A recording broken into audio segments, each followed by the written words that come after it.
Recently আমি চলে গেছিলাম কলকাতা বুক ফেয়ারে। আর বুক ফেয়ারে গিয়ে কি বই কিনলাম, কি খাওয়া দাওয়া করলাম, সেই সব কিছু তোমাদের সাথে শেয়ার করব এই ব্লগটাতে।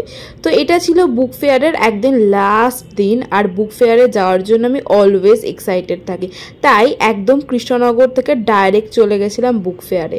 আর বুক ফেয়ারে পৌঁছেই ফার্স্টেই আমরা স্টার্ট করেছিলাম কাশ্মীরি চা দিয়ে, অ্যান্ড দেন তারপরে আমি নিয়ে নিয়েছিলাম এই বইটা। আরও বেশ কিছু স্টল ঘুরেছিলাম, সেগুলোর ব্লগ আর করা হয়নি। তো চলো এবার তোমাদের নিয়ে যাওয়া যাক একদম খাবারের জায়গায়। আর মেলা মানেই তো খাওয়া দাওয়া, নানান রকমের স্টল ছিল এই ফুড কোর্টগুলোতে। আর খাবার দাবার বেশ ভালোই ছিল। আর তারপরেই দেখেছিলাম একটা কনসার্ট।